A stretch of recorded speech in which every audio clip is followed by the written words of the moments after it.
Fortune, thanks for joining us today. Thanks, Scott. Thanks for having me.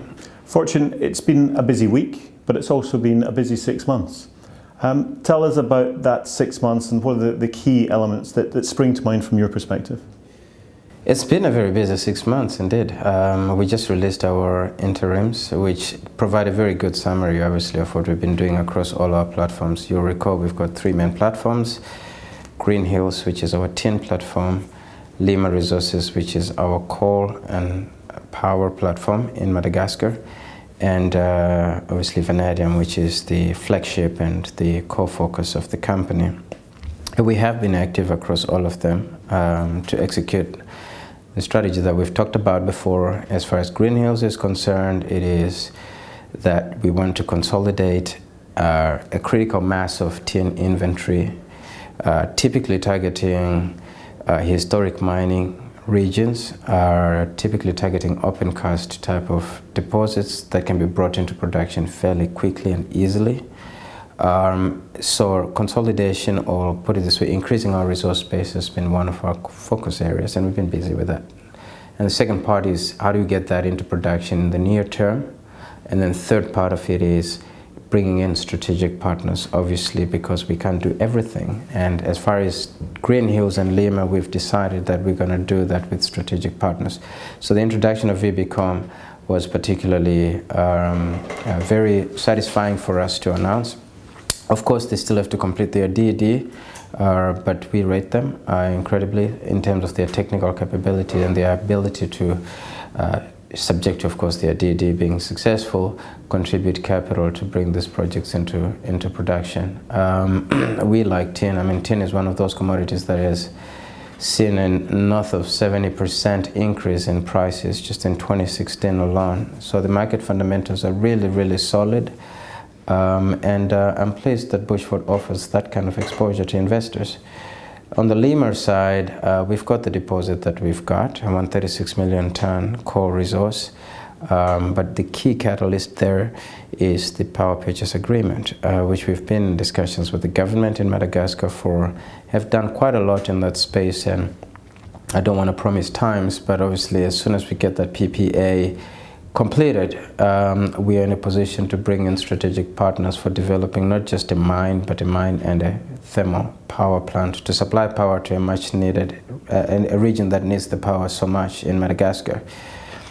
And then, of course, the bulk of the focus has been with Bushveld Vametco and what we've been doing in the Vametco platform.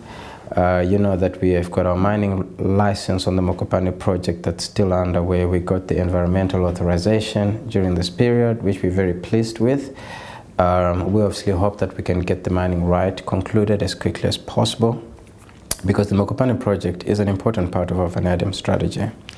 In addition to that, of course, the topical story has been the Vametco acquisition, which we have been and still are busy with. Very pleased to have announced this week that we've got competition approvals on an unconditional basis for the transaction.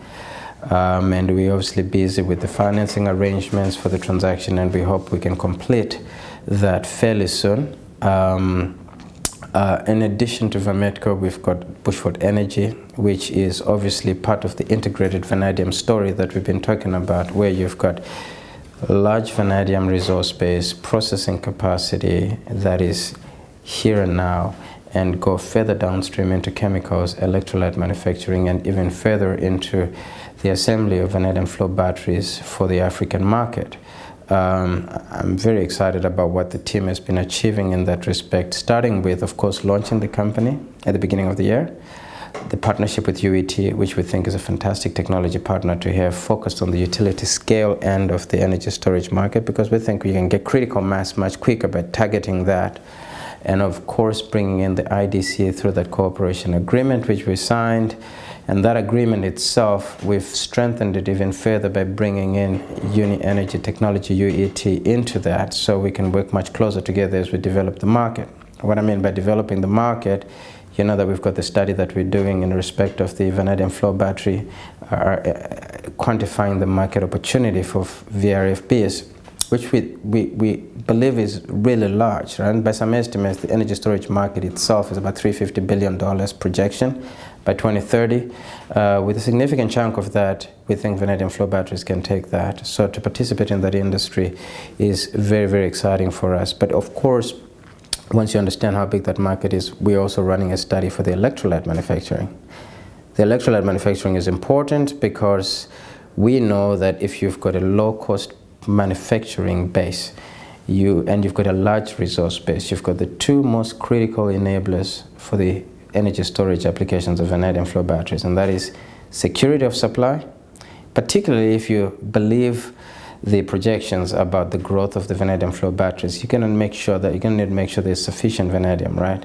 And the second one is make sure that the vanadium is available at a cost that does not take these batteries out of the market. All technologies are driven in large part by a trajectory of cost that's going down. We've seen that with the PV, and the vanadium flow batteries are not an exception. If they're going to gain a significant market share, they're going to need to be cost competitive. Do you think that people appreciate this integrated approach and the fact that it is a fully strategic element that you're looking at from getting the vanadium out the ground right through to the production and something that's there? Do you think people appreciate and the size of the market? I do understand and can appreciate how the story may seem fairly complicated, but I think also what is very clear is we've defined clear paths to simplify the story on the tin side by making sure it's got the critical mass and the strategic partner so it can stand on its own. Similarly, on the coal side, so it can stand on its own, so we can focus on the vanadium story. Now, vanadium as a commodity is not well understood to start with, so we have a huge task to educate the market about just how exciting a commodity it is, right? I'm not surprised to see the vanadium prices go up 85% this year. The fundamentals in the market point towards exactly that kind of price correction, and that is when people understand that, right, they can see why we're excited about vanadium. But it's not only about that, it's about also, how do you get that into production? And when we talk about further going downstream and playing in the energy storage, no, it's not a simple story, I get that. But the only thing we can do, one, is to spell out the strategy as clear as we can and say it over and over and over again. Two, as we execute against the strategy, let's just remind the market every single time that we're doing exactly what we said we're going to do. And ultimately, I think when people start to see cash flows, when people start to see the story, manifest, I think they will appreciate that what we've been doing has been with very, very good reason. I must just say this one last point before you interject, that the proposition of an integrated vanadium play, when you've got the largest primary vanadium resource base of high quality and you've got scalable processing capacity, right? And you've got a huge attractive energy storage market. That story of an integrated vanadium play makes absolute sense. The key is going to be in the execution. I get that.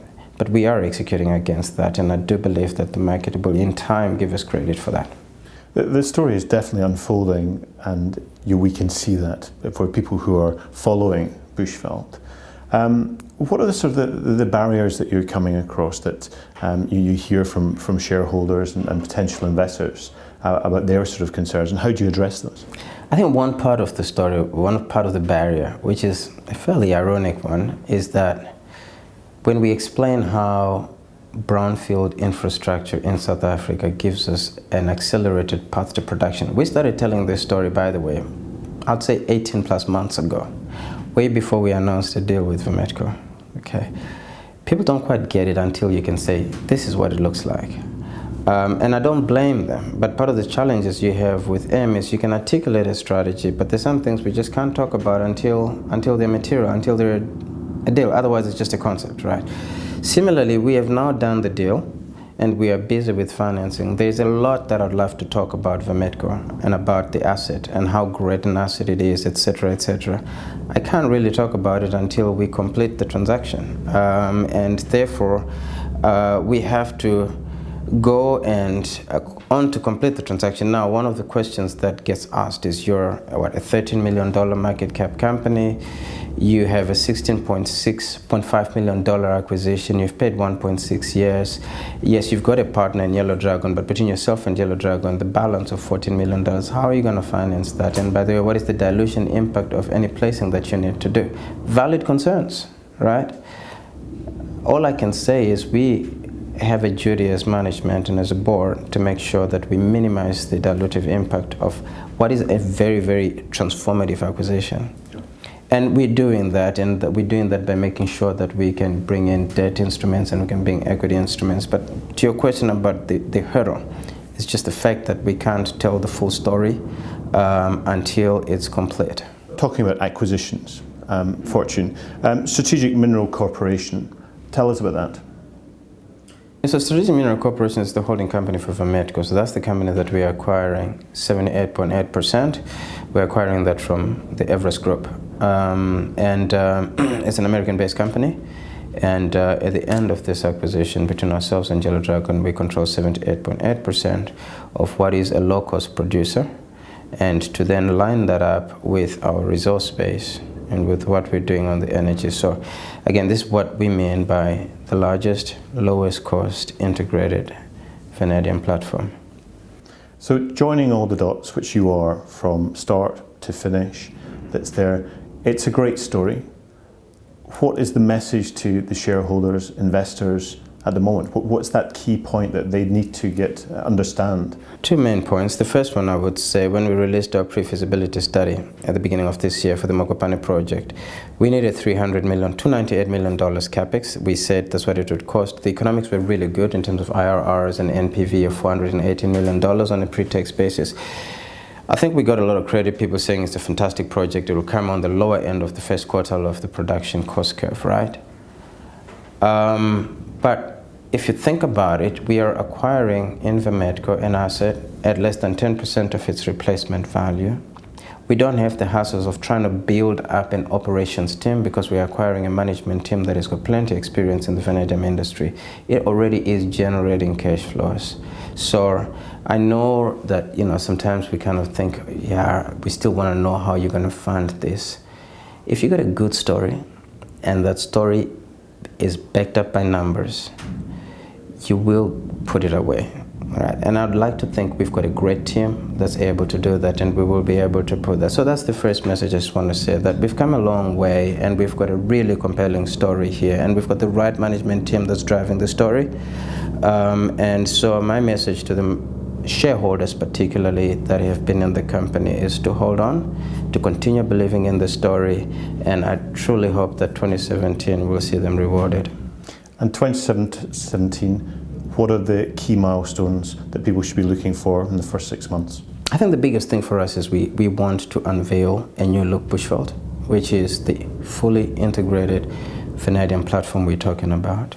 Yes, there will be much clearer direction in terms of what we're going to do with Green Hills, what we're going to do with Lima, but by far it's going to be people for the first time seeing what we mean by largest, high-grade, low-cost, vertically integrated vanadium platform. So if I was to summarize it, that is the story for 2017, and the sooner we can unveil that, and by the way, it doesn't end there. We are clear in our ambitions that we want to grow our position in the market.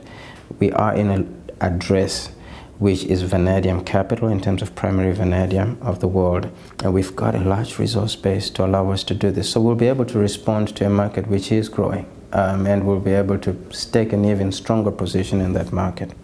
Well, Fortune, it's exciting times ahead. Thank you for taking the time today. Thanks for having me. Appreciate it.